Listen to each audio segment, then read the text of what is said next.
ದಿನ ಕಳೆದಂತೆ ಹದಗೆಡುತ್ತಿದ್ದ ನನ್ನ ಮಾನಸಿಕ ಸ್ಥಿತಿ ಕಂಡ ಅಪ್ಪ ಅಣ್ಣ ನನ್ನನ್ನು ಮಹಾರಾಷ್ಟ್ರಕ್ಕೆ ಹೋಗಲು ಬಿಡಲಿಲ್ಲ. ನನ್ನ ಮನೆಯಲ್ಲಿ ಉಳಿದ ನಾನು ನನ್ನವರೊಂದಿಗೆ ಮಾತು ನಿಲ್ಲಿಸಿಬಿಟ್ಟೆ. ನನಗೆ ಬದುಕೆ ಬೇಡವಾಗಿತ್ತು. ರಾತ್ರಿ ಹಗಲು ಕಣ್ಣ ಮುಂದೆ ನನ್ನ ಚಾರ್ವಿಯ ನೆನಪೇ ಕಾಡುತ್ತಿತ್ತು. ಮನೆ ತುಂಬ ಇದ್ದ ಅವಳ ಆಟಿಕೆಗಳು, ಅಮ್ಮ ಅವಳ ಹುಟ್ಟಿದ ಹಬ್ಬಕ್ಕಾಗಿ ತಂದ ಜರಿ ಲಂಗ, ಅವಳ ಬೇಬಿ ಪೌಡರ್, ಅವಳ ಪುಟ್ಟ ನ್ಯಾಪ್ಕಿನ್, ಇವುಗಳನ್ನೆಲ್ಲ ಮತ್ತೆ ಮತ್ತೆ ಕಣ್ಣಿಗೆ ಬಿದ್ದು ನನ್ನನ್ನು ಅಣಕಿಸಿದಂತಾಗುತ್ತಿತ್ತು. ಕೂತರೂ ನಿಂತರೂ ನನ್ನನ್ನು ಉಳಿಸಿಕೊಳ್ಳಲಾರದೆ ಹೋದೆಯಪ್ಪ ಅಂತ ಅವಳು ಕೇಳಿದ ಹಾಗೆ ಭಾಸವಾಗುತ್ತಿತ್ತು. ಅಮ್ಮ ದಾಕ್ಷಿಣ್ಯ, ಇಬ್ಬರನ್ನು ನಿಯಂತ್ರಿಸಲಾರದೆ ಅಥವಾ ಪ್ರೀತಿಯಿಂದ ಗೆಲ್ಲಲಾಗದೆ ಹೋದ ನಾನು ಬದುಕು ಉಳಿಯಲು ಅರ್ಹತೆ ಇಲ್ಲದವನು ಎಂಬ ಭಾವ ನನ್ನನ್ನು ಇನ್ನಿಲ್ಲದಂತೆ ಕಾಡತೊಡಗಿತು. ಇಷ್ಟಕ್ಕೂ ಆ ರಾತ್ರಿ ನಾನು ಮನೆಯಿಂದ ಹೊರ ಹೋಗದಿದ್ದರೆ ಈ ಅನಾಹುತ ನಡೆಯುತ್ತಲೇ ಇರಲಿಲ್ಲ ಎಂಬ ಭಾವ ಒಂದು ನನ್ನೊಳಗೆ ಮೂಡಿ ನನ್ನಲ್ಲಿ ಅಪರಾಧಿ ಪ್ರಜ್ಞೆಯನ್ನು ಹುಟ್ಟು ಹಾಕಿತು. ಕ್ರಮೇಣ ಈ ಭಾವ ಅದೆಷ್ಟು ಬಲವಾಗಿ ನನ್ನನ್ನು ಕಾಡತೊಡಗಿತು ಅಂದರೆ, ಅದೊಂದು ರಾತ್ರಿ ನನ್ನ ಮನಸ್ಸಿನ ಒತ್ತಡ ತಾಳಲಾರದೆ ನನ್ನ ಅಂಗೈ ನರಕತ್ತರಿಸಿಕೊಂಡೆ. ನನ್ನ ಕೈಯಿಂದ ಇಳಿದು ಭೂಮಿಯ ಮೇಲೆ ಹರಿಯುತ್ತಿದ್ದ ರಕ್ತ ನನ್ನ ಮನಸ್ಸಿಗೆ ಇನ್ನಿಲ್ಲದಷ್ಟು ನೆಮ್ಮದಿ ಕೊಡುತ್ತಿತ್ತು. ಚಾರ್ವಿ ಪುಟ್ಟ, ನಿನ್ನ ಅಪ್ಪ ಕೂಡ ನಿನ್ನ ಹತ್ರ ಬರ್ತಿದ್ದಾರೆ. ಮೇಲಿನ ಲೋಕ ಅನ್ನೋದು ನಿಜಾನೇ ಆಗಿದ್ರೆ ನಾವಿಬ್ಬರು ಅಲ್ಲಿ ಮತ್ತೆ ಭೇಟಿಯಾಗೋಣ. ಯಾರ ಹಂಗೂ ಇಲ್ಲದೆ ನಾವಿಬ್ಬರು ಖುಷಿ ಖುಷಿಯಾಗಿರೋಣ ಅಂದುಕೊಂಡು ನೆಮ್ಮದಿಯಿಂದ ಕಣ್ಣು ಮುಚ್ಚಿ ಮಲಗಿದೆ. ನನ್ನ ದೇಹದ ರಕ್ತದೊಂದಿಗೆ ನನ್ನ ಬದುಕು ಮುಗಿತಿರೋ ಅಸ್ಪಷ್ಟವಾಗಿ ನನ್ನ ಅರಿವಿಗೆ ಬರುತ್ತಿತ್ತು. ನನ್ನ ಮುಖದಲ್ಲಿ ಅದೆಷ್ಟು ದಿನಗಳ ನಂತರ ಒಂದು ನೆಮ್ಮದಿಯ ನಗುವಿತ್ತು. ಆದರೆ ವಿಧಿ ನನ್ನ ಪಾಲಿಗೆ ಅಷ್ಟು ಉದಾರಿಯಾಗಿರಲಿಲ್ಲ ಮೈತು. ಮಧ್ಯರಾತ್ರಿಯ ಹೊತ್ತಿಗೆ ನನ್ನ ಕೋಣೆಗೆ ಬಂದ ಅಪ್ಪ ಆಗಲೇ ಮುಕ್ಕಾಲು ಭಾಗ ಸತ್ತು ಹೋಗಿದ್ದ ನನ್ನನ್ನು ಕಂಡು ಕೂಡಲೇ ಆಸ್ಪತ್ರೆಗೆ ದಾಖಲಿಸಿದ್ರು. ಅದೆಷ್ಟು ದಿನ ನಾನು ಪ್ರಜ್ಞಾಹೀನನಾಗಿದ್ನೋ ನನಗೆ ಗೊತ್ತಿಲ್ಲ. ಅಪ್ಪ ಇಂಡಿಯಾದ ಬೆಸ್ಟ್ ಡಾಕ್ಟರ್ಗಳನ್ನೆಲ್ಲ ಗುಡ್ಡೆ ಹಾಕಿ ನನ್ನನ್ನು ಉಳಿಸಿಕೊಂಡರು. ಆದರೆ ಆಸ್ಪತ್ರೆಯಿಂದ ಹೊರ ಬಂದಿದ್ದು ನನ್ನ ದೇಹ ಮಾತ್ರ. ನನ್ನ ಮನಸ್ಸು ಅದೆಂದೋ ಸುಟ್ಟು ಕರಕಲಾಗಿತ್ತು. ಅನಂತರ ಅಪರೂಪಕ್ಕೊಮ್ಮೆ ಅಣ್ಣ ಹತ್ತಿಗೆ ಅಪ್ಪನ ಹತ್ತಿರ ಒಂದೊಂದು ಮಾತನಾಡುತ್ತಿದ್ದವನು ಅಮ್ಮನ ಹತ್ರ ಮಾತು ನಿಲ್ಲಿಸಿಬಿಟ್ಟೆ. ಈಗಲೂ ನಾನವರ ಹತ್ರ ಮಾತನಾಡುತ್ತಿಲ್ಲ ಮೈತು. ಒಂದು ಕಡೆ ಮಮತೆ, ಇನ್ನೊಂದು ಅಹಂ ಇದ್ದಾಗ ಅವರು ಅಹಮ್ಮನ್ನೇ ಆಯ್ಕೆ ಮಾಡಿಕೊಂಡಿದ್ದನ್ನು ನನ್ನಿಂದ ಇನ್ನೂ ಕ್ಷಮಿಸಲಾಗ್ತಿಲ್ಲ. ಕಡೆ ಪಕ್ಷ ಅವತ್ತು ದಾಕ್ಷಿಣ್ಯ ನಿದ್ರಿಸುತ್ತಿದ್ದ ನನ್ನ ಕಂದನನ್ನು ಎತ್ತಿಕೊಂಡು ಮನೆಯಿಂದ ಹೊರಟಾಗ ಅವರನ್ನು ಅಮ್ಮ ತಡೆದಿದ್ದರೆ ಅವರಿಬ್ಬರು ಬದುಕಿರ್ತಿದ್ರು. ಆ ಭಾವನೆ ಈಗಲೂ ನನ್ನನ್ನು ತುಂಬ ಘಾಸಿಗೊಳಿಸುತ್ತೆ. ಆದರೆ ಅವರನ್ನು ದ್ವೇಷಿಸಲು ಮಾತ್ರ ನನ್ನಿಂದ ಸಾಧ್ಯವಾಗುತ್ತಿಲ್ಲ, ಅಂದಿಗೂ ಇಂದಿಗೂ. ಮುಂದೆ 1-2 ವರ್ಷ ನಾನು ಡಿಪ್ರೆಷನ್ನಲ್ಲೇ ಇದ್ದೆ. ಯಾರ್ಯಾರು ಡಾಕ್ಟರ್ ಬಂದು ಟ್ರೀಟ್ಮೆಂಟ್ ಕೊಡ್ತಿದ್ರು, ಕೌನ್ಸಿಲಿಂಗ್ ಮಾಡಿ ನನ್ನನ್ನು ಸಮಾಧಾನಿಸೋಕೆ ನೋಡಿದ್ರು. ಆದರೆ ಸರಿ ಹೋಗೋ ಆಸೆನೇ ಇಲ್ಲದವನಿಗೆ ಈ ಟ್ರೀಟ್ಮೆಂಟ್ ಅಷ್ಟೇನು ಪರಿಣಾಮ ಬೀರಲಿಲ್ಲ. ಜೀವನದಲ್ಲಿ ಮೊದಲ ಬಾರಿಗೆ ನಾನು ಸಿಗರೇಟು ಸೇದುವ ಅಭ್ಯಾಸ ಮಾಡಿಕೊಂಡೆ. ಮೊದಲು 1-2 ಇದ್ದಿದ್ದು ಕಡೆಗೆ 4-5 ಪ್ಯಾಕೆಟ್ನಷ್ಟು. ಒಂದು ಕಾಲದಲ್ಲಿ ನಿತ್ಯವೂ ಜಿಮ್ಗೆ ಹೋಗಿ ಕಟ್ಟು ಮಸ್ತಾಗಿ ಇಟ್ಟುಕೊಂಡಿದ್ದ ದೇಹವನ್ನು ನಾನೇ ಇಂಚಿಂಚಾಗಿ ನಾಶ ಮಾಡುವ ಹಠಕ್ಕೆ ಬಿದ್ದೆ. ಈ ಮಧ್ಯೆ ಮತ್ತೆ ನನ್ನ ಹತ್ತಿರ ಬಂದು ಕ್ಷಮೆ ಕೇಳಿ ಮತ್ತೆ ಮೊದಲಿನ ಹಾಗೆ ಮಮತೆ ತೋರಿಸುವ ಆಸೆ ಇಟ್ಟುಕೊಂಡಿದ್ದ ಅಮ್ಮ ನನ್ನಂತೂ ಇನ್ನೊಮ್ಮೆ ನನ್ನನ್ನು ಬಲವಂತವಾಗಿ ಮಾತನಾಡಿಸೋಕೆ ಪ್ರಯತ್ನಪಟ್ಟರೆ ಹೇಳದೆ ಕೇಳದೆ ಎಲ್ಲಿಗಾದರೂ ಹೋಗಿ ಬಿಡ್ತೀನಿ ಅಂತ ಕಟು ಮಾತನಾಡಿ ದೂರವಿಟ್ಟು ಬಿಟ್ಟೆ. ಹೀಗೆ ಬದುಕು ಅಳಿ ತಪ್ಪಿ ಸಾಗ್ತಿತ್ತು. ಅದೊಂದು ದಿನ ಅಣ್ಣ ನನ್ನ ಹತ್ತಿರ ಕುಳಿತು ಈ ರೆಸಾರ್ಟ್ನ ಬಗ್ಗೆ ಹೇಳಿ ಆನಂದ್ ಮನೆಗೆ ಹೋಗುವಂತೆ ಸೂಚಿಸಿದ. ನನ್ನ ಬದುಕಿನ ಎಲ್ಲ ಸ್ಥಿತಿಯಲ್ಲೂ ಅಮ್ಮನ ವಿರೋಧದ ನಡುವೆ ನನಗೆ ಸಾಥ್ ಕೊಟ್ಟ ಅಣ್ಣನ ಮನವಿಯನ್ನು ತಿರಸ್ಕರಿಸೋಕೆ ಮನಸ್ಸಾಗದೆ ನಾನು ತುಳಸೀಪುರಕ್ಕೆ ಹೊರಟೆ. ಉಸಿರು ಕಟ್ಟಿಸುತ್ತಿದ್ದ ನನ್ನ ಮನೆಯಿಂದ ದೂರವಾಗಬೇಕು ಅನ್ನೋದು ಕೂಡ ನನ್ನ ಆ ಕ್ಷಣದ ಆಸೆಯಾಗಿತ್ತು. ಇಲ್ಲಿಗೆ ಬಂದ ಮೊದಲ ದಿನ ನನ್ನ ಹಳೆ ಗೆಳೆಯನನ್ನು ಮತ್ತೆ ಕಂಡು ಮನಸ್ಸಿಗೆ ಎಲ್ಲೋ ಒಂದು ಇಡೀ ನೆಮ್ಮದಿ ಸಿಕ್ಕಿತು. ನನ್ನ ಬದುಕಿನ ಜಂಜಾಟದಲ್ಲಿ ಸಿಲುಕಿ ಇಂತಹ ಗೆಳೆಯನ ಸ್ನೇಹದಿಂದಲೂ ದೂರವಾಗಿದ್ನಲ್ಲ ಅನಿಸಿ ಗಿಲ್ಟ್ ಆಗ್ತಿತ್ತು. ಆದರೆ ಆನಂದ್ನ ಕಾಂಟ್ಯಾಕ್ಟ್ ಇಲ್ಲದೆ ಕಳೆದ ಈ 5 ವರ್ಷ ನಾನು ನನಗಾಗಿ ಬದುಕಿಯೇ ಇಲ್ಲವಲ್ಲ. ಅಲ್ಲಿ ನನ್ನದು ನನಗಾಗಿ ಅಂತ ಏನಿತ್ತು ಹೇಳು. ಆ ರಾತ್ರಿಯೇ ನನ್ನ ಪಾಲಿನ 2 ಅಚ್ಚರಿಗಳು ನನಗಾಗಿ ಕಾದಿದ್ವು. ನಾನು ಊಟಕ್ಕೆ ಕುಳಿತಾಗ ದಿಢೀರನೆ ಬಂದ ಪುಟ್ಟ ಲಿಚ್ಚಿ ನನ್ನ ಕಾಲಿನ ಹತ್ತಿರ ನಿಂತು ನೀನು ಅಪ್ಪನ ಅಂತ ಕೇಳಿದಾಗ ನನ್ನ ಮನಸ್ಸಲ್ಲಿ ಎದ್ದ ಬಿರುಗಾಳಿಯ ಕಲ್ಪನೆಯು ನಿನಗಿಲ್ಲ ಮೈಥಿಲಿ. ಆ ಕ್ಷಣದಲ್ಲಿ ನನ್ನ ಚಾರ್ವಿಯ ಎದುರು ನಿಂತಂತೆ ಭ್ರಮೆ ಆಗಿತ್ತು ನನಗೆ. 2 ವರ್ಷಗಳ ಕಾಲ ಶಾಂತಿ ಇಲ್ಲದೆ ತೊಳಲಾಡಿದ್ದ ಮನಸ್ಸನ್ನು 4 ಪದ ಒಂದು ಸ್ಪರ್ಶದಲ್ಲೇ ಶಾಂತಗೊಳಿಸಿತು ಆ ಮುದ್ದು ಕಂದ. ಅದೇ ರಾತ್ರಿಯ ನೀರವದಲ್ಲಿ ನಿನ್ನ ಲಾಲಿ ಹಾಡು ಕೇಳಿದ್ದು ನಾನು. ನೀನ್ಯಾರು ಅನ್ನೋದು ಆ ಕ್ಷಣದಲ್ಲಿ ತಿಳಿಯದೆ ಹೋದರೂ ನಿನ್ನ ಧ್ವನಿಯಲ್ಲಿದ್ದ ನೋವಿನ ಛಾಯೆ ನೇರವಾಗಿ ನನ್ನ ಎದೆಗೆ ನಾಟಿತ್ತು. ಅದಾದ ನಂತರ ನಿಧಾನವಾಗಿ ನಿಮ್ಮಿಬ್ಬರ ಪರಿಚಯ, ನಿಮ್ಮ ಬದುಕಿನ ದುರಂತ, ಮನೆಯಲ್ಲಿ ಆಂಟಿ ನಿನ್ನನ್ನು ಟ್ರೀಟ್ ಮಾಡೋ ರೀತಿ, ಅದನ್ನು ಕೂಡ ತಾಳ್ಮೆಯಿಂದ ಹ್ಯಾಂಡಲ್ ಮಾಡುವ ನಿನ್ನ ಮನೋಬಲ ನನ್ನನ್ನು ಕೆಲ ಕಾಲದ ಮಟ್ಟಿಗೆ ನನ್ನ ನೋವಿನಿಂದ ದೂರಾಗಿ ನಿನ್ನ ಬಗ್ಗೆ ಯೋಚಿಸಲು ವಿವಶನಾಗಿ ಮಾಡ್ತು. ಅದ್ಯಾಕೋ ಮೊದಲ ಭೇಟಿಯಿಂದಲೇ ನೀನು ಅಪರಿಚಿತಳು ಅಂತ ಅನಿಸ್ಲೇ ಇಲ್ಲ. ಅದೆಷ್ಟು ವರ್ಷಗಳಿಂದ ನನ್ನೊಡನೆ ಇದ್ದ ಜೀವ ನೀನು ಅನ್ನೋ ಭಾವ ನನ್ನನ್ನು ಸದಾ ಕಾಡುತ್ತಿತ್ತು. ದಾಕ್ಷಿಣ್ಯ ಮತ್ತು ನನ್ನ ಅಮ್ಮನ ಸಂಬಂಧ, ಅದರಿಂದ ಆದ ಅನಾಹುತದಿಂದ ಪ್ರೀತಿ ವಿಶ್ವಾಸ ಒಂದು ಮಟ್ಟಿಗೆ ಹೆಂಗಸರ ಮೇಲೆ ನಂಬಿಕೆ ಕಳೆದುಕೊಂಡಿದ್ದವನಿಗೆ ನಿನ್ನೊಂದಿಗೆ ಕಳೆದ ಪ್ರತಿಕ್ಷಣವು ಆ ಪ್ರಪಂಚದಲ್ಲಿ ಇಂತಹ ಶುದ್ಧ ಹೃದಯದ ಸ್ತ್ರೀಯರು ಇದ್ದಾರೆ ಎಂಬ ಭಾವನೆ ಮೂಡಿಸಿತು. ನನ್ನ ಸಾವಿರ ಪ್ರಯತ್ನದ ಹೊರತಾಗಿಯೂ ನನ್ನ ಬಳಿ ಬರದೆ ಸತಾಯಿಸುತ್ತಿದ್ದ ಲಿಚ್ಚಿಮರಿ ಅವತ್ತು ಜೇನು ನೊಣಗಳ ದಾಳಿಯಾದ ಮರುದಿನ ನನ್ನ ಕೋಣೆಗೆ ಬಂದು ಮೊದಲ ಬಾರಿಗೆ ನನ್ನನ್ನು ಅಪ್ಪಿಕೊಂಡಾಗ ನನಗೆ ಜಗತ್ತನ್ನು ಗೆದ್ದಷ್ಟು ಖುಷಿಯಾಗಿತ್ತು ಮೈತು. ನನ್ನ ಚಾರ್ವಿ ಬದುಕಿದ್ರೆ ಲಿಚ್ಚಿಯಷ್ಟೇ ದೊಡ್ಡವಳಾಗಿರ್ತಿದ್ಲು. ಹೀಗೆ ಮುದ್ದು ಮುದ್ದಾಗಿ ನನ್ನೊಂದಿಗೆ ಮಾತನಾಡುತ್ತಿದ್ಲು. ದೇವರು ಅವಳನ್ನು ನನ್ನಿಂದ ಕಿತ್ತುಕೊಂಡ. ಆದರೆ ಅವಳಂತಹದೇ ಮುದ್ದುಗೊಂಬೆ ಒಂದನ್ನು ನನ್ನ ಪಾಲಿಗೆ ನೀಡಿದ ಅನಿಸ್ತು. ಆ ಕ್ಷಣದಿಂದ ಲಿಚ್ಚಿ ಮರಿಯನ್ನು ನನ್ನ ಮಗಳಾಗಿಯೇ ಪ್ರೀತಿಸ್ತಿದ್ದೀನಿ ನಾನು. ಯಾವ ಡಾಕ್ಟರ್, ಯಾವ ಟ್ರೀಟ್ಮೆಂಟ್ಗೂ ವಾಸಿಯಾಗದಿದ್ದ ನನ್ನ ಮನಸ್ಸಿನ ಗಾಯವನ್ನು ಕೆಲವೇ ದಿನಗಳಲ್ಲಿ ವಾಸಿ ಮಾಡಿದ ಪುಟ್ಟ ದೇವತೆ ಅವಳು. ಇನ್ನು ನನ್ನ ಪಾಲಿಗೆ ನೀನು ಕೂಡ ಒಂದು ವಿಸ್ಮಯವೇ. ಅತ್ತೆ ಒಂದಕ್ಷರ ಬೈದರೆ ಸೀದಾ ಪೊಲೀಸ್ ಕಂಪ್ಲೇಂಟ್ ಕೂಡ ಸೊಸೆಯಂದಿರಿರೋ ಈ ಕಾಲದಲ್ಲಿ ಕಾರಣ ಇಲ್ಲದೆ ಆಂಟಿ ನಿನ್ನನ್ನು ಅಷ್ಟು ಕೆಟ್ಟದಾಗಿ ನಡೆಸಿಕೊಂಡ್ರು ಈ ಕುಟುಂಬದ ಜೊತೆಗೆ ಇರುತ್ತೇನೆ ಅನ್ನೋ ನಿನ್ನ ಒಳ್ಳೆಯತನ ನನ್ನನ್ನು ಮೂಕನನ್ನಾಗಿಸಿದೆ ಮೈಥಿಲಿ. ನನ್ನ ಅರಿಯದ ದಿನಗಳಲ್ಲಿ ನನ್ನ ಕಲ್ಪನೆಯಲ್ಲಿ ಸದಾ ಕಾಡುತ್ತಿದ್ದ ಆ ಹುಡುಗಿ ನೀನೇ ಅಂತ ನಿನ್ನೊಂದಿಗೆ ಕಳೆದ ಪ್ರತಿ ಕ್ಷಣವೂ ನನ್ನ ಮನಸ್ಸಿಗೆ ಅನಿಸಿದೆ. ನಾವಿಬ್ಬರು ಒಬ್ಬರಿಗಾಗಿ ಒಬ್ಬರು ಹುಟ್ಟಿ ಎಲ್ಲೋ ಮಧ್ಯಕ್ಕೆ ಕೆಲವು ವರ್ಷಗಳ ಕಾಲ ದಿಕ್ಕು ತಪ್ಪಿ ಅಲೆದಾಡಿ ಮತ್ತೆ ಒಂದಾಗಿದ್ದೀವೇನೋ ಅಂತ ಅನಿಸುತ್ತೆ. ಅದಕ್ಕೆ ಮೊದಲ ಭೇಟಿಯಲ್ಲಿ ನೀನು ಪರಿಚಿತಳು ಅನಿಸಿದ್ದು ನನಗೆ. ನನ್ನ ಬದುಕು ಯಾವ ಬಿಂದುವಿನಲ್ಲಿ ನಿಂತು ಹೋಗಿತ್ತೋ ಅದೇ ಬಿಂದುವಿನಲ್ಲಿ ನೀನು ಸಿಕ್ಕಿದ್ದೀಯ, ನನ್ನ ಮುದ್ದು ಕಂದನ ಸಮೇತ. ನಿನ್ನೆಡೆಗೆ ಲಿಚ್ಚಿ ಎಡೆಗಿನ ನನ್ನ ಭಾವಗಳು ಬರೀ ನನ್ನ ದುರ್ಬಲ ಮನಸ್ಸು ಆ ಕ್ಷಣದಲ್ಲಿ ಕಲ್ಪಿಸಿಕೊಂಡ ಭಾವಗಳೇನೋ ಅಂತ ಸಾವಿರ ಬಾರಿ ಯೋಚಿಸಿದ್ದೀನಿ ಮೈಥಿಲಿ. ಈಗಾಗಲೇ ನಿಭಾಯಿಸಲಾರದ ಸಂಬಂಧಕ್ಕೆ 2 ಬಲಿ ಕೊಟ್ಟಾಗಿದೆ.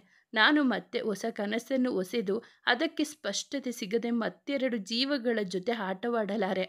ಆದರೆ ಸಾವಿರ ಬಾರಿಯ ಯೋಚಿಸಿದ ನಂತರವೂ ನೀನು ಲಿಚ್ಚಿ ಇಬ್ಬರು ನನ್ನ ಬದುಕಿಗೆ ಆಯ್ಕೆಯಲ್ಲ, ಅಂತಿಮ ಗುರಿ ಅನ್ನೋದು ಖಚಿತವಾದ ಮೇಲೆ ನಾನು ನೇರವಾಗಿ ಹತ್ತಿರ ನನ್ನ ಇಡೀ ಬದುಕನ್ನು ತೆರೆದಿಟ್ಟು ಮರಳುಗಾಡಿನ ಆಗಿರುವ ನನ್ನೆದೆಗೆ ಮೈಥಿಲಿ ಮತ್ತು ಲಿಚ್ಚಿಯ ಪ್ರೀತಿಯ ಸಿಂಚನ ಬೇಕಾಗಿದೆ.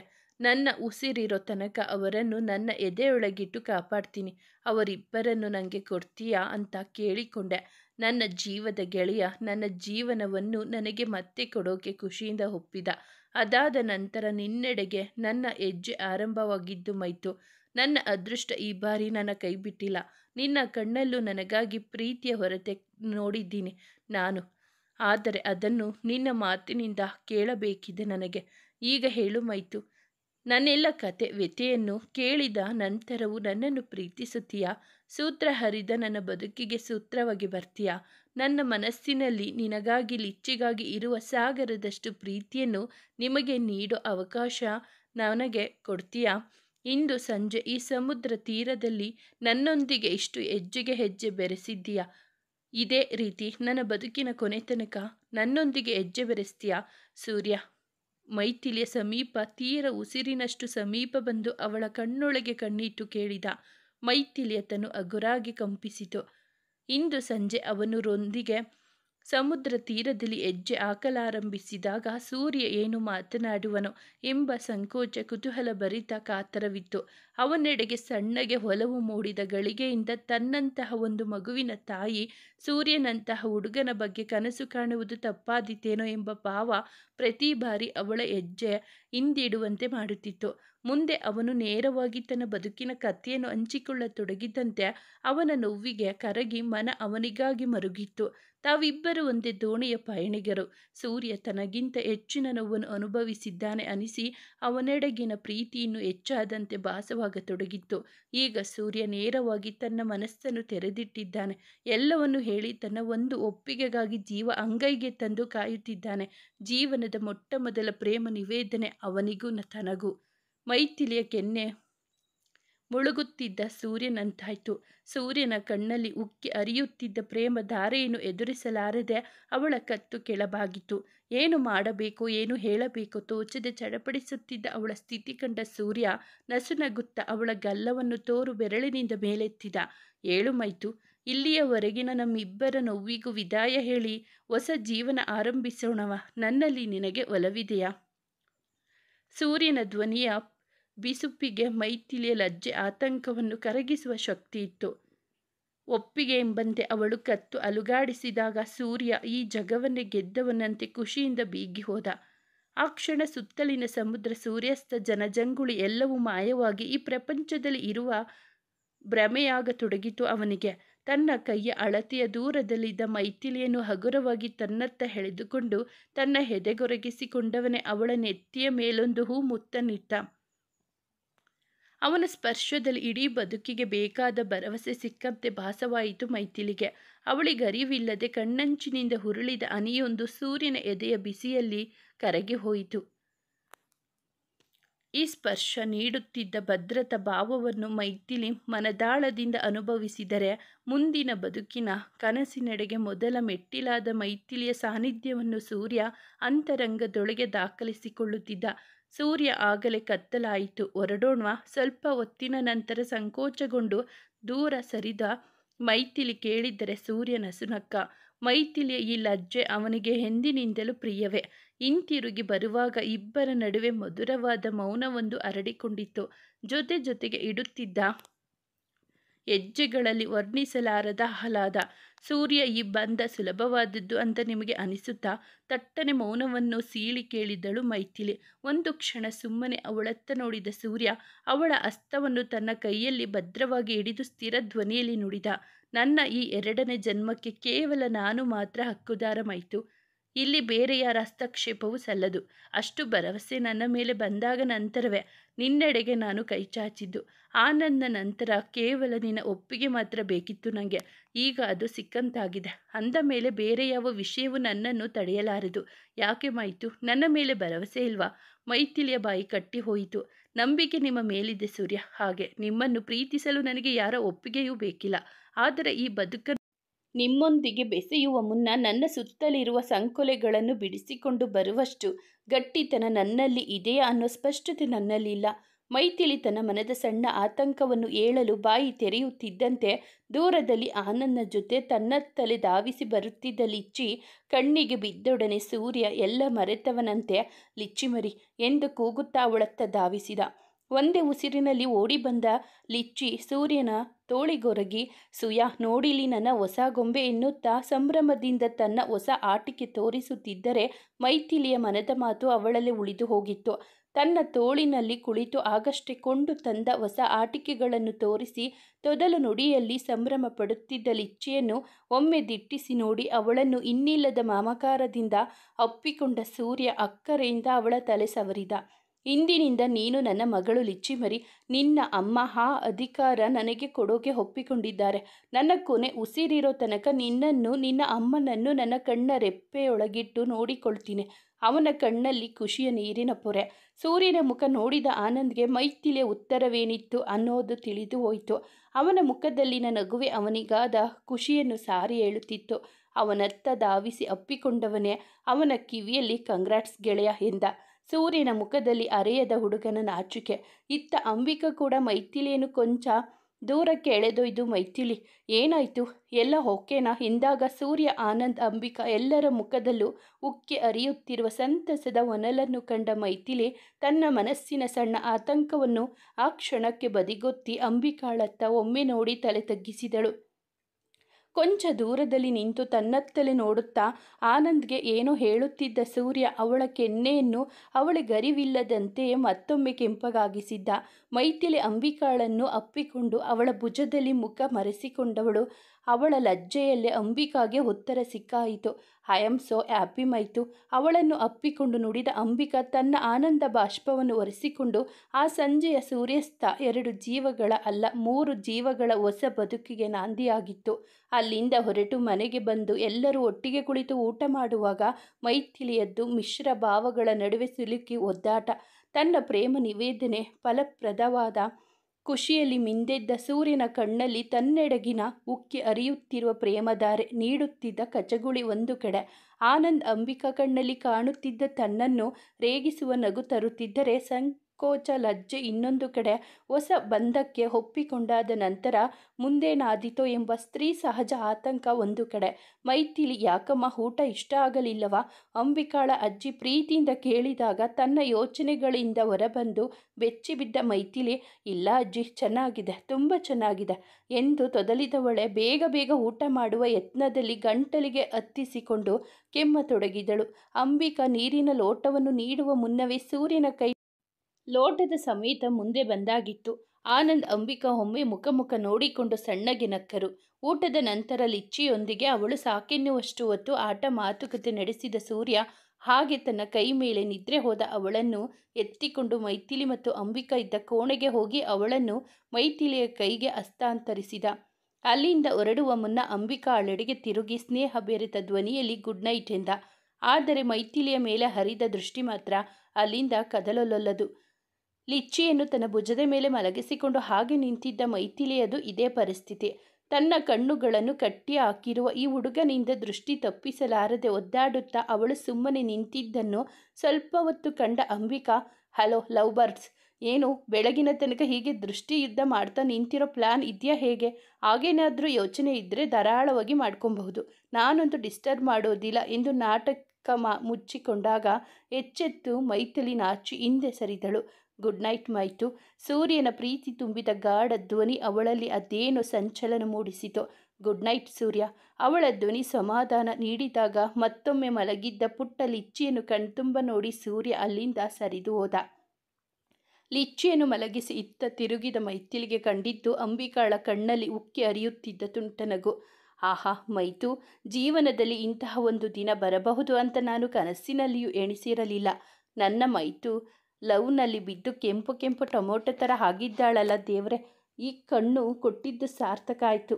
ಅಂಬಿ ಸುಮ್ಮನಿರು, ಏನೇನು ಹೇಳಬೇಡ, ನನಗೆ ಒಂಥರ ಆಗುತ್ತೆ. ಅರೆರೆ, ನನ್ನ ಮುದ್ದು ಹುಡುಗಿಗೆ ಒಂಥರ ಬೇರೆ ಆಗುತ್ತಾ? ಎಲ್ಲಿ ನೋಡೋಣ, ಮುಖ ಮೇಲೆತ್ತು. ಮೈಥಿಲಿ ನಾಚಿಕೆಯಿಂದ ತನ್ನ ಬೊಗಸೆಯಲ್ಲಿ ಮುಖ ಮುಚ್ಚಿಕೊಂಡಳು. ಅವಳ ಈ ಖುಷಿಯನ್ನು ಕಂಡು ಅಂಬಿಕಾಗೆ ಹೃದಯ ತುಂಬಿ ಬಂತು. ಭರತ್ ಜೊತೆಗೆ ಕಳೆದ 2 ವರ್ಷಗಳಲ್ಲಿ ಮೈಥಿಲಿಯ ಮುಖದಲ್ಲಿ ಎಂದಿಗೂ ಈ ಭಾವ ಕಂಡಿರಲಿಲ್ಲ. ಅಲ್ಲಿದ್ದಿದ್ದು ಭಕ್ತಿ, ಗೌರವ. ಆದರೆ ಸೂರ್ಯನ ಸಾನ್ನಿಧ್ಯದಲ್ಲಿ ಮೈಥಿಲಿಯ ಮನ ಉಲ್ಲಾಸಗೊಂಡು ಅಕ್ಕಿಯಂತೆ ಹಾರುತ್ತದೆ. ಕಣ್ಣಲ್ಲಿ ಅದೇನೋ ಮಿಂಚು. ಆ ವ್ಯತ್ಯಾಸ ಮೈಥಿಲಿಯನ್ನು ಇಷ್ಟು ಕಾಲದಿಂದ ಬಲ್ಲ ಅಂಬಿಕಾ ಗುರುತಿಸಬಲ್ಲಳು. ಅಂತೂ ಎಲ್ಲ ಹೆಣ್ಣು ಮಕ್ಕಳ ಬದುಕಲ್ಲಿ ಒಮ್ಮೆಯಾದರೂ ಬರುವ ಈ ಒಲವಿನ ರೋಮಾಂಚನ ತನ್ನ ಮೈಥಿಲಿಗೆ ಇಷ್ಟು ತಡವಾಗಿಯಾದರೂ ದಕ್ಕುವಂಥದ್ದಾಯ್ತಲ್ಲ. ಮೈತು, ನೀನು ಮತ್ತು ಸೂರ್ಯ ಮೇಡ್ ಫಾರ್ ಈಚ್ ಅದರ್ ಕಣೆ. ಎಲ್ಲ ವಿಷಯದಲ್ಲೂ ನಿಮ್ಮ ಜೋಡಿಗೆ ಯಾರ ದೃಷ್ಟಿಯೂ ಬೀಳದಿರಲಿ. ಮೈಥಿಲಿಯ ಅಂಗ ಹಿಡಿದ ಅಂಬಿಕಾ ಮನಸ್ಪೂರ್ವಕವಾಗಿ ಅರಸಿದಾಗ ಮೈಥಿಲಿಯ ಕಣ್ಣಂಚಿನಲ್ಲಿ ಹನಿಯೊಂದು ಮೂಡಿತು. ಇಂತಹ ಒಳ್ಳೆಯ ಮನಸ್ಸಿನ ಹುಡುಗಿ ಗೆಳತಿಯಾಗಿ ಸಿಗುವುದು ನಿಜಕ್ಕೂ ಅದೃಷ್ಟವೇ ತಾನೆ.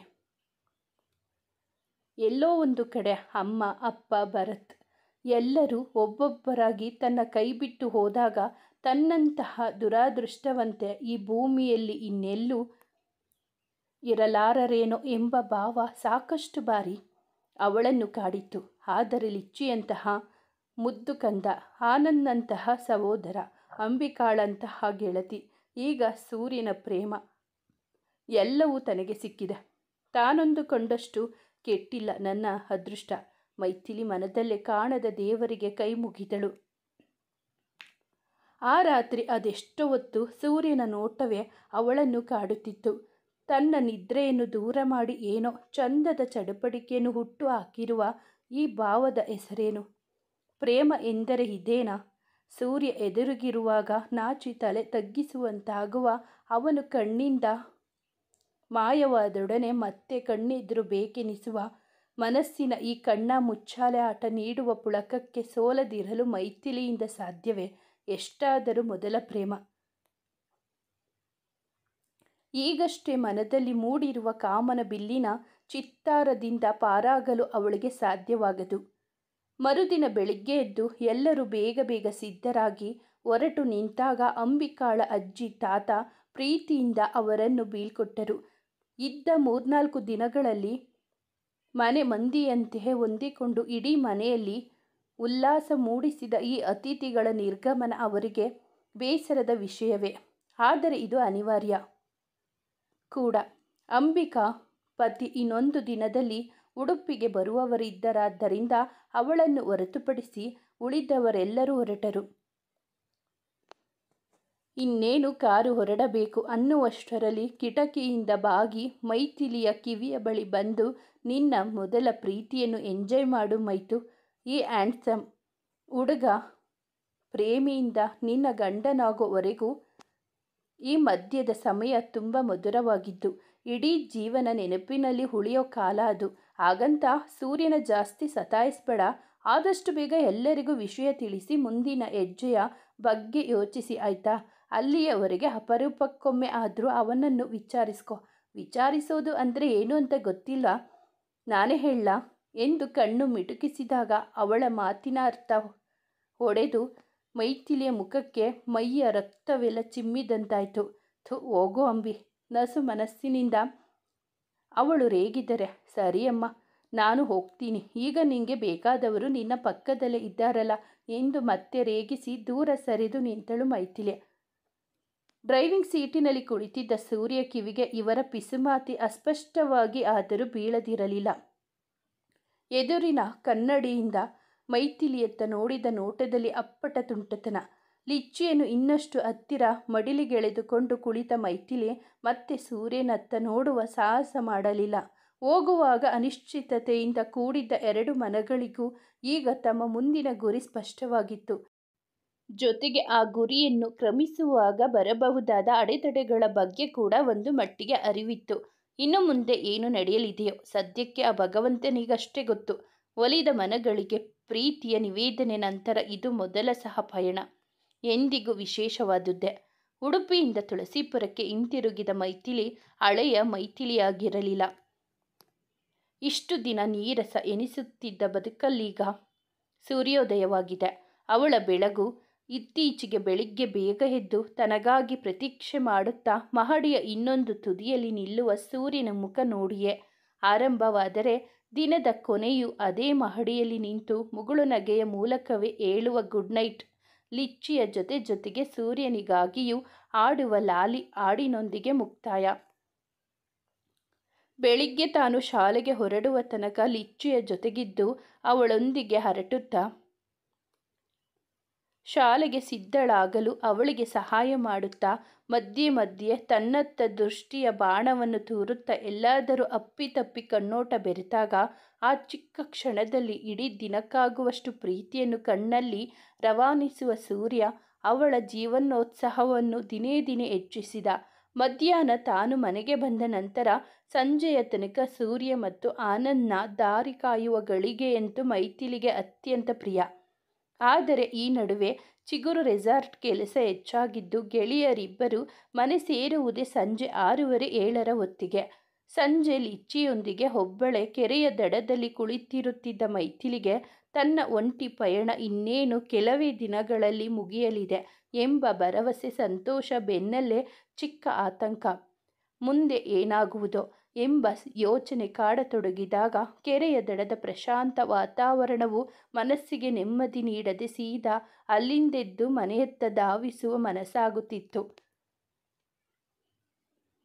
ಆದರೆ ಸಂಜೆ ಅಂಗಳದಲ್ಲಿ ಸೂರ್ಯನ ಕಾರು ನಿಂತ ಸದ್ದಾದೊಡನೆ ಎಲ್ಲ ಆತಂಕಗಳು ಚೀಟಿಕೆ ಹೊಡೆದಂತೆ ಮಾಯವಾಗಿ ಲಿಚ್ಚಿಯನ್ನೆತ್ತಿಕೊಂಡು ಮುದ್ದಿಸುತ್ತಾ ತನ್ನತ್ತ ಇನ್ನಿಲ್ಲದ ಪ್ರೀತಿಯಿಂದ ನೋಡುವ ಸೂರ್ಯನ ಸಾನ್ನಿಧ್ಯದ ತಂಪು ಅಂತರಂಗವನ್ನೆಲ್ಲ ವ್ಯಾಪಿಸಿ ಬಿಡುತ್ತಿತ್ತು. ಮಲೆನಾಡಿನ ಚಳಿಗಾಲದ ಸಂಜೆಯ ತಂಪಿಗೆ ನಡುಗುತ್ತಾ ಒಳೆ ಬರುತ್ತಿದ್ದ ಸೂರ್ಯ ಕೈಕಾಲು ತೊಳೆದು ಫ್ರೆಶ್ ಆದವನೇ ಮನೆಯ ಮಧ್ಯದ ಅಂಗಳದ ಮೂಲೆಯಲ್ಲಿ ಆನಂದ್ನ ತಂದೆ ಹಾಕುತ್ತಿದ್ದ ಅಗ್ಗಿಷ್ಟಕ್ಕೆ ಎದುರು ಆನಂದ್ನೊಂದಿಗೆ ಕುಳಿತು ಮೈಥಿಲಿ ಅಥವಾ ವಿನುತ ನೀಡುತ್ತಿದ್ದ ಕಾಫಿಯನ್ನು ಗುಟುಕರಿಸುತ್ತಾ ಲಿಚ್ಚಿಯೊಂದಿಗೆ ಮಾತಿಗಿಳಿಯುತ್ತಿದ್ದ. ಇಡೀ ದಿನದ ಪ್ರವರವನ್ನು ತನ್ನ ತುದಲು ಭಾಷೆಯಲ್ಲಿ ಸೂರ್ಯನಿಗೆ ಒಪ್ಪಿಸದ ಹೊರತು ಲಿಚ್ಚಿಗೆ ಸಮಾಧಾನವಿರಲಿಲ್ಲ. ಏನಾದರೂ ಕೆಲಸದ ನಿಮಿತ್ತ ಅತ್ತಿತ್ತ ತಿರುಗಾಡುವ ಮೈಥಿಲಿಗೆ ಈ ದೃಶ್ಯವೊಂದು ಚಂದದ ಪರಿವಾರದ ಚಿತ್ರಣವನ್ನು ನೀಡುತ್ತಿತ್ತು. ಆದರೆ ಮನೆಯವರ, ಅದರಲ್ಲೂ ತನ್ನ ಅತ್ತೆಯ ಎದುರು ಮಾತ್ರ ಸೂರ್ಯನನ್ನು ತಲೆ ಎತ್ತಿ ನೋಡುವ ಧೈರ್ಯ ಅವಳಲ್ಲಿ ಇನ್ನೂ ಇಲ್ಲ. ಆದರೆ ಸೂರ್ಯನಿಗೆ ಯಾವ ಭಯ? ಹೋದಲ್ಲಿ ಬಂದಲ್ಲಿ ತನ್ನನ್ನು ಕಣ್ಣೋಟದಲ್ಲಿ ಕಾಡಿಸುವ ಸೂರ್ಯನ ಚರ್ಯೆ ವಿನುತಾಳ ಕಣ್ಣಿಗೆ ಬೀಳುತ್ತಿದೆ ಅನ್ನುವ ಅನುಮಾನ ಬಂದಾಗ ಅದೊಂದು ದಿನ ಸಂಜೆ ಸೂರ್ಯನನ್ನು ಈ ಕುರಿತು ಸೂಕ್ಷ್ಮವಾಗಿ ಎಚ್ಚರಿಸಿದ್ದಳು. ಮೈತು, ನನ್ನ ಪ್ರೀತಿಯ ಹುಡುಗಿಯನ್ನು ನೋಡೋಕೆ ಕಾಡಿಸೋಕೆ ನನಗೇನು ಭಯವಿಲ್ಲ. ಆದರೂ ಇದರಿಂದ ನಿಂಗೆ ಅನ್ಕಂಫರ್ಟ್ ಆಗುತ್ತೆ ಅನ್ನೋದಾದರೆ ನಾನು ನನ್ನನ್ನು ಕಂಟ್ರೋಲ್ ಮಾಡಲು ಪ್ರಯತ್ನ ಮಾಡ್ತೀನಿ. ಹಾಗೆ ಈ ಭಯ ಹೆಚ್ಚು ದಿನ ಇರೋದಿಲ್ಲ ಮೈತು. ಸದ್ಯದಲ್ಲೇ ನಾನು ಅಂಕಲ್ ಹತ್ರ, ನನ್ನ ತಂದೆ ಹತ್ತಿರ ಮಾತಾಡ್ತೀನಿ. ಆಮೇಲೆ ಯಾರ ಬಗ್ಗೆಯೂ ನೀನು ತಲೆಕೆಡಿಸಿಕೊಳ್ಳೋ ಅಗತ್ಯ ಇರೋದಿಲ್ಲ. ಮಾವನ ಹತ್ರ ಮಾತಾಡ್ತೀರಾ? ಇಷ್ಟು ಬೇಗ ಬೇಡ ಸೂರ್ಯ. ಮೈಥಿಲಿಯ ಧ್ವನಿಯಲ್ಲಿ ಗಾಬರಿ. ಯಾಕೆ ಮೈತು, ಭಯನಾ? ಗೊತ್ತಿಲ್ಲ ಸೂರ್ಯ, ಆದರೆ ಮಾವನ ಎದುರಿಗೆ ಈ ವಿಷಯ ಹೇಳೋಕೆ ಸಂಕೋಚ ಆಗ್ತಿದೆ. ನೀನು ಹೇಳೋದೇನು ಬೇಡ. ಆ ಕೆಲಸ ನಾನು ಮತ್ತು ಆನಂದ್ ಮಾಡ್ತೀವಿ. ಆನಂದ್ ಹೇಳೋ ಪ್ರಕಾರ ಅಂಕಲ್ ಒಪ್ಪದೇ ಇರೋಕ್ಕೆ ಚಾನ್ಸೇ ಇಲ್ಲ. ಇನ್ನು ನಮ್ಮ ಮನೆಯಿಂದ ಯಾವ ಸಮಸ್ಯೆಯೂ ಬರೋದಿಲ್ಲ. ಚಿಂತೆ ಬೇಡ. ಆದರೂ ಇನ್ನೊಂದು ಸ್ವಲ್ಪ ಸಮಯ ಹೀಗೆ ಇರಲಿ ಸೂರ್ಯ, ಸ್ವಲ್ಪ ಸಮಯ ಅಷ್ಟೆ. ತನ್ನ ಗೊಂದಲವನ್ನು ಸೂರ್ಯನಿಗೆ ಹೇಗೆ ವಿವರಿಸಬೇಕೋ ಮೈಥಿಲಿಗೆ ತಿಳಿಯುತ್ತಿಲ್ಲ. ಅಲ್ಲದೆ ಅವನೆಡೆಗೆ ಸಾಗರದಷ್ಟು ಒಲವಿದ್ದರೂ ಒಂದು ವೇಳೆ ಎಲ್ಲರೂ ಒಪ್ಪಿಕೊಂಡರೂ ತಾನೀಗಲೇ ಅವನ ಹೆಂಡತಿಯಾಗಲು ಸಿದ್ಧಳಿದ್ದಾಳೋ ಇಲ್ಲವೋ ಎಂಬ ಖಚಿತತೆ ಅವಳಲ್ಲಿಲ್ಲ. ಒಂದು ಕಡೆ ಆಗಲೇ ಆರಂಭಿಸಿ ಬದುಕಿದ ಬದುಕನ್ನು ಈಗ ಇನ್ನೊಂದೆಡೆಯಿಂದ ಆರಂಭಿಸುವುದು ಮಾತಿನಲ್ಲಿ ಹೇಳಿದಷ್ಟು ಸುಲಭವಂತೂ ಅಲ್ಲ. ಹೆಣ್ಣಿನ ಮನಸ್ಸಿನಲ್ಲಿ ಇಂತಹ 1000 ತಳಮಳಗಳಿರುತ್ತದೆ. ಓಹೋ, ಗೊತ್ತಾಯ್ತು ಬಿಡು. ಅಂಬಿಕಾ ಹೇಳಿದ ಹಾಗೆ ಮದುವೆಗೆ ಮುಂಚಿನ ಈ ಸಮಯವನ್ನು ಎಂಜಾಯ್ ಮಾಡೋ ಆಸೆನಾ? ಸೂರ್ಯ ಕೀಟಲೆಯಿಂದ ಕೇಳಿದರೆ ಹಾಗೆ ಅಂದುಕೊಳ್ಳಿ, ನನಗೇನು? ಮೈಥಿಲಿ ತಾನು ಕೀಟಲೆಯಿಂದ ತಟ್ಟನೆ ಉತ್ತರಿಸಿ ತನಗೆ ಬೆನ್ನು ತಿರುಗಿಸಿ ಹೊರಟಾಗ ಅವಳ ಬೆನ್ನ ಮೇಲೆ ಲಾಸ್ಯವಾಡುತ್ತಿದ್ದ ನೀಳ ಜಡೆಯನ್ನೊಮ್ಮೆ ಸವರುತ್ತಾ ಬಯಕೆಯನ್ನು ತನ್ನೊಳಗೆ ಬಚ್ಚಿಟ್ಟುಕೊಂಡ ಸೂರ್ಯ ತನ್ನ ಬಳಿ ಓಡಿ ಬಂದ ಲಿಚ್ಚಿಯನ್ನು ಎತ್ತಿ ತನ್ನ ಹೆಗಲ ಮೇಲೆ ಕೂರಿಸಿಕೊಂಡು, ಬಾ ಲಿಚ್ಚಿ ಮರಿ, ಇವತ್ತು ನಿಂಗೆ ಪೇಪರ್ನಲ್ಲಿ ಬಟರ್ಫ್ಲೈ ಮಾಡೋದು ಹೇಗೆ ಅಂತ ತೋರಿಸ್ತೀನಿ ಎನ್ನುತ್ತಾ ಅವಳನ್ನು ತನ್ನ ಕೋಣೆಗೆ ಕರೆದೊಯ್ದ. ಆನಂದ್ ಉಡುಪಿಯಿಂದ ಹಿಂತಿರುಗಿದ 2-3 ದಿನದಲ್ಲಿ ಸೂರ್ಯ ಜೊತೆಗೆ ವಿನುತಾಳ ಬಗ್ಗೆ ಮಾತನಾಡುವಂತೆ ಸುಮತಿ ಅವರ ಒತ್ತಾಯ ಆರಂಭವಾಯಿತು. ಏನೇನೋ ನೆಪ ಹೇಳಿ 1-2 ವಾರ ಕಳೆದ ಆನಂದ್ಗೆ ಇನ್ನು ಅಮ್ಮನನ್ನು ಯಾಮಾರಿಸುವುದು ಸುಲಭವಲ್ಲ ಎಂಬುವುದು ತಿಳಿದು ಹೋಯಿತು. ಒಮ್ಮೆ ಸೂರ್ಯ ಬಳಿ ವಿನುತಾಳ ವಿಷಯವನ್ನು ಎತ್ತದೆ, ಆದಷ್ಟು ಬೇಗ ಮೈಥಿಲಿಯ ವಿಷಯ ನಿನ್ನ ಮನೆಯವರೊಂದಿಗೆ ಮಾತನಾಡುವುದು ಒಳ್ಳೆಯದು. ಇಂತಹ ಸೂಕ್ಷ್ಮ ವಿಷಯಗಳಲ್ಲಿ ತುಂಬ ಸಮಯ ತೆಗೆದುಕೊಳ್ಳುವುದು ಒಳ್ಳೆಯದಲ್ಲ ಎಂಬ ಸೂಚನೆ ನೀಡಿದ್ದ. ರೆಸಾರ್ಟ್ ವಿಪರೀತ ಕೆಲಸ ಒಂದು ಹಂತಕ್ಕೆ ಬಂದ ಕೂಡಲೇ ತಾನು ಮೈಸೂರಿಗೆ ಹೋಗಿ ಅಣ್ಣ ಮತ್ತು ಅಪ್ಪನ ಬಳಿ ತನ್ನ ನಿರ್ಧಾರ ತಿಳಿಸುವುದಾಗಿ ಸೂರ್ಯ ಹೇಳಿದ. ಅಲ್ಲಿಯ ತನಕವಾದರೂ ತನ್ನ ತಾಯಿಯನ್ನು ಸಂಭಾಳಿಸಬೇಕಾದ ಅನಿವಾರ್ಯತೆ ಆನಂದ್ಗಿತ್ತು. ಒಮ್ಮೆ ಸೂರ್ಯ ತನ್ನ ತಂದೆಗೆ ವಿಷಯ ತಿಳಿಸಿ ಅವರ ಕಡೆಯಿಂದ ಪ್ರಪೋಸಲ್ ಬಂದರೆ ಅನಂತರ ಯಾವುದು ಅಷ್ಟೊಂದು ಕಠಿಣವಾಗಲಾರದು. ಸ್ವಲ್ಪ ಮಟ್ಟಿಗಿನ ಗಲಾಟೆ ನಡೆದರೂ ಕುಟುಂಬದ ಹಿರಿಯರೇ ಮುಂದೆ ಬಂದು ಅತ್ತಿಗೆಯನ್ನು ತಮ್ಮ ಸೊಸೆಯಾಗಿ ಕೇಳಿದ ನಂತರ ಅಮ್ಮನ ನೇರ ಪ್ರಹಾರದಿಂದ ತಾವೆಲ್ಲರೂ ತಕ್ಕ ಮಟ್ಟಿಗೆ ಬಚಾವಾಗಬಹುದು. ತನ್ನ ಅತ್ತಿಗೆ ತನ್ನ ಗೆಳೆಯ ಇಬ್ಬರ ವಿವಾಹವು ಅವರ ಪಾಲಿಗೆ ಒಳ್ಳೆಯ ನೆನಪುಗಳಾಗಿ ಉಳಿದಿಲ್ಲ. ಯಾವುದೋ ಒತ್ತಡಕ್ಕೆ ಸಿಲುಕಿ ಒಳಗಾದ ಬಂಧನವದು. ಈಗ ಇವರಿಬ್ಬರ ಈ ಹೊಸ ಬಾಂಧವ್ಯ ಸಾಧ್ಯವಾದಷ್ಟು ಒಳ್ಳೆಯ ರೀತಿಯಲ್ಲಿ ಎಲ್ಲರ ಸಹಮತ ಆಶೀರ್ವಾದದೊಂದಿಗೆ ನಡೆಯುವಂತಾಗಲಿ ಎಂಬ ಒಳ್ಳೆಯ ಉದ್ದೇಶ ಆನಂದನದು. ಹಾಗೊಂದು ವೇಳೆ ತಾನಂದುಕೊಂಡಂತೆ ನಡೆಯದೆ ಈ ಮದುವೆಗೆ ಯಾರೇ ಅಡ್ಡಿಯಾದರೂ ಅವರನ್ನೆದುರಿಸಿ ತನ್ನ ಪ್ರೀತಿಯ ಈ ಎರಡು ಜೀವಗಳನ್ನು ಒಂದು ಮಾಡಬೇಕೆಂಬ ಆಶಯಕ್ಕೆ ಅವನು ಸದಾ ಬದ್ಧ. ಆದರೆ ಅದು ಅವನ ಎರಡನೆಯ ಆಯ್ಕೆ. ಮುಂದಿನ ಕೆಲ ದಿನಗಳಲ್ಲಿ ರೆಸಾರ್ಟ್ನ ಕೆಲಸದ ಮಧ್ಯೆ ಒಂದು ಸಣ್ಣ ವಿರಾಮ ಸಿಕ್ಕಿದಾಗ ಸೂರ್ಯ ಮೈಸೂರಿಗೆ ಹೋಗಿ ಬರಲು ಸಿದ್ಧನಾದ. ಅದೇ ಸಮಯಕ್ಕೆ ಆನಂದ್ಗೆ ಹೈದರಾಬಾದ್ಗೆ ಹೋಗಬೇಕಾಗಿ ಬಂತು. ಅವನು ಮೊದಲು ಕೆಲಸ ಮಾಡುತ್ತಿದ್ದ ಕಂಪನಿಯ ಸಹೋದ್ಯೋಗಿ ಒಬ್ಬನ ಮದುವೆಯ ಸಲುವಾಗಿ. ಇಬ್ಬರು ಒಟ್ಟಿಗೆ ಹೋಗಿ ಅಲ್ಲಿಂದ ಆನಂದ್ ಹೈದರಾಬಾದ್ಗೆ ಹೋಗಿ ಬರುವುದಾಗಿ ತೀರ್ಮಾನವಾಯಿತು.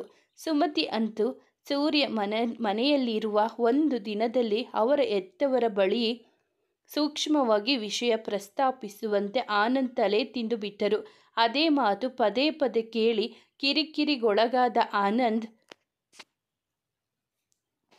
ಅಮ್ಮ, ಪ್ರತಿಯೊಬ್ಬರಿಗೂ ಅವರವರ ಹಣೆಯಲ್ಲಿ ಏನು ಬರೆದಿದೆಯೋ ಅದು ಸಿಕ್ಕೇ ಸಿಗುತ್ತೆ. ಸೂರ್ಯ ಮನಸ್ಸಲ್ಲಿ ಏನಿದೆಯೋ ಅದು ಅವನಿಗೆ ಸಿಗಲಿ ಅಂತ ಒಬ್ಬ ಒಳ್ಳೆ ಗೆಳೆಯನಾಗಿ ನಾನು ಹಾರೈಸ್ತೀನಿ. ಹಾಗಂತ ನಮ್ಮ ಒತ್ತಾಯಕ್ಕೆ ಬಲಿಯಾಗಿ ಅವನು ಯಾವ ನಿರ್ಧಾರ ತೆಗೆದುಕೊಳ್ಳುವುದು ನನಗಿಷ್ಟ ಇಲ್ಲ. ನೀವು ಕೂಡ ಏನು ಬರುತ್ತೋ ಅದನ್ನು ಹಾಗೆ ಸ್ವೀಕಾರ ಮಾಡೋ ಪ್ರಯತ್ನ ಮಾಡಿ ಎಂದು ಬಿಟ್ಟ. ಸುಮತಿ ಅವರಿಗೆ ಅವನ ಮಾತಿನ ಮರ್ಮ ತಿಳಿಯಲಿಲ್ಲ. ದುಮುಗುಡುತ್ತಾ ಅಲ್ಲಿಂದ ಸೀದಾ ನಡೆದವರೇ ಸೂರ್ಯನ ಬಳಿ ಇನ್ನಿಲ್ಲದ ಪ್ರೀತಿಯಿಂದ, ಸೂರ್ಯ, ಬೇಗ ವಾಪಸ್ ಬರಪ್ಪ. ನೀನಿರದೇ ಇದ್ದರೆ ಮನೆಯೆಲ್ಲ ಖಾಲಿ ಖಾಲಿ ಅನಿಸುತ್ತೆ. ಹಾಗೆ ಈ ಸಾರಿ ಮರೀದೆ ನಿನ್ನ ಅಪ್ಪ ಅಮ್ಮನನ್ನು ಕರ್ಕೊಂಡು ಬಾ. 2 ದಿನದ ಮಟ್ಟಿಗಾದರೂ ಸರಿ. ನಾನು ಒತ್ತಾಯ ಮಾಡ್ತಿದ್ದೀನಿ ಅಂತ ಹೇಳು. ನೀನು ಅಲ್ಲಿಗೆ ಹೋದ ಮೇಲೆ ನನಗೆ ಫೋನ್ ಮಾಡು. ನಾನೇ ಅವರ ಹತ್ರ ಮಾತಾಡ್ತೀನಿ ಎಂದಾಗ ಸೂರ್ಯ ಆಗಲಿ ಎಂಬಂತೆ ತಲೆ ಅಲ್ಲಾಡಿಸಿದ. ಇನ್ನು ಅಪ್ಪ ಅಮ್ಮ ಇಲ್ಲಿಗೆ ಬರಲೇಬೇಕಾಗುತ್ತದೆ ಆಂಟಿ. ಮಾತುಕತೆಗೆ ಅವನು ತನ್ನಷ್ಟಕ್ಕೆ ನುಡಿದಿದ್ದು ಪುಣ್ಯಕ್ಕೆ ಅವರ ಕಿವಿಗೆ ಬೀಳಲಿಲ್ಲ. ಸೂರ್ಯ ಆನಂದ್ ಇಬ್ಬರು ಒಟ್ಟಿಗೆ ಹೊರಟು ನಿಂತಾಗ ಮೈಥಿಲಿಯ ಮನಸ್ಸಿನಲ್ಲಿ ಹೇಳಲಾರದ ಖಾಲಿತನ ಆರಂಭವಾಯಿತು. ಇಂದಿನ ದಿನವಷ್ಟೇ ಆನಂದ್ ಅವಳಿಗೆ ಅಮ್ಮನ ಮಾತುಕತೆಯ ಬಗ್ಗೆ ಸೂಕ್ಷ್ಮವಾಗಿ ತಿಳಿಸಿ, ಸೂರ್ಯ ತನ್ನ ಮನೆಯವರಿಗೆ ಈ ವಿಷಯ ಆದಷ್ಟು ಬೇಗ ತಿಳಿಸುವುದು ಎಲ್ಲರಿಗೂ ಒಳ್ಳೆಯದು ಎಂದಿದ್ದ. ಮದುವೆಯ ವಿಷಯ ತಡವಾದರೂ ಇವರಿಬ್ಬರ ಒಲವಿನ ವಿಷಯ ಎರಡೂ ಮನೆಯಲ್ಲಿ ತಿಳಿಯುವುದು ಒಳ್ಳೆಯದು ಎಂಬುದು ಅವನ ಅಭಿಪ್ರಾಯ. ಮೈಥಿಲಿಗೂ ಇದರಲ್ಲಿ ತಪ್ಪು ಕಾಣಿಸಲಿಲ್ಲವಾದರೂ ಏನೋ ಅರಿಯಲಾರದ ಭಯ. ಆನಂದ್ 3 ದಿನಗಳ ಮಟ್ಟಿಗೆ ಬರಲಾರ. ಬಹುಶಃ ಸೂರ್ಯ ಕೂಡ ಅವನ ಜೊತೆಗೆ ಹಿಂತಿರುಗಿ ಬರುವವನೇನೋ. ಈ 3 ದಿನ ತನ್ನ ಪ್ರೀತಿಯ 2 ಜೀವಗಳು ಇಲ್ಲದೆ ಈ ಮನೆಯಲ್ಲಿ ಹೇಗಿರಲಿ? ವಿಷಯ ತಿಳಿದ ನಂತರ ಸೂರ್ಯ ಮನೆಯಲ್ಲಿ ಎಲ್ಲರೂ ಹೇಗೆ ರಿಯಾಕ್ಟ್ ಮಾಡುತ್ತಾರೋ? ನಾಳೆ ಬೆಳಗ್ಗಿನ ಜಾವವೇ ಅವರಿಬ್ಬರು ಹೊರಡುವುದೆಂದಾಗ ಮೈಥಿಲಿಯ ಕಣ್ಣು ಪದೇ ಪದೇ ತುಂಬಿ ಬರತೊಡಗಿತು. ಒಂದು ಕಡೆ ಲಿಚ್ಚಿ ಕೂಡ ತಾನು ಸೂರ್ಯ ಜೊತೆ ಹೋಗುವುದಾಗಿ ಹಠ ಹಿಡಿದಾಗ ಮೈಥಿಲಿಯಿಂದ ಅವಳನ್ನು ಸಮಾಧಾನಿಸಲಾಗಲಿಲ್ಲ. ಸುಮ್ಮನೆ ಅಳುತ್ತಿದ್ದ ಲಿಚ್ಚಿಯನ್ನು ನೋಡುತ್ತಾ ತಾನು ಕಣ್ಣೀರು ಸುರಿಸುತ್ತಾ ಕುಳಿತವಳ ಬಳಿ ಬಂದ ಸೂರ್ಯ ಲಿಚ್ಚಿಯನ್ನು ಅವಳ ಮಡಿಲಿನಿಂದ ಎತ್ತಿಕೊಂಡ. ಮೈಥಿಲಿ ತಾನು ಯಾಂತ್ರಿಕವಾಗಿ ಎದ್ದು ನಿಂತಳು. ಅವಳ ಬಾಡಿದ ಮುಖ, ಕಣ್ಣಿನಲ್ಲಿ ಕಾಣುತ್ತಿದ್ದ ನೋವನ್ನು ಕಂಡ ಸೂರ್ಯ ತಾನು ಮೈಸೂರಿಗೆ ಹೋಗುವುದನ್ನು ಕ್ಯಾನ್ಸಲ್ ಮಾಡಿಬಿಡಲೆ ಎಂದುಕೊಂಡ. ಮೈಥಿಲಿ ಕಣ್ಣೀರಂತೂ ಅವನಿಂದ ಸಹಿಸಲಾರದ ವಿಷಯ. ಅದನ್ನೇ ಅವಳಿಗೆ ಹೇಳಿದಾಗ ಮೈಥಿಲಿ ಬಲವಂತದ ನಗುವೊಂದನ್ನು ಮೂಡಿಸಿಕೊಂಡು, ಪರವಾಗಿಲ್ಲ ಸೂರ್ಯ, ಹೋಗಿ ಬನ್ನಿ, 3 ದಿನ ತಾನೆ, ಐ ವಿಲ್ ಮ್ಯಾನೇಜ್ ಎಂದಳು. ಧ್ವನಿಯಲ್ಲಿ ಗೆಲುವಿರಲಿಲ್ಲ.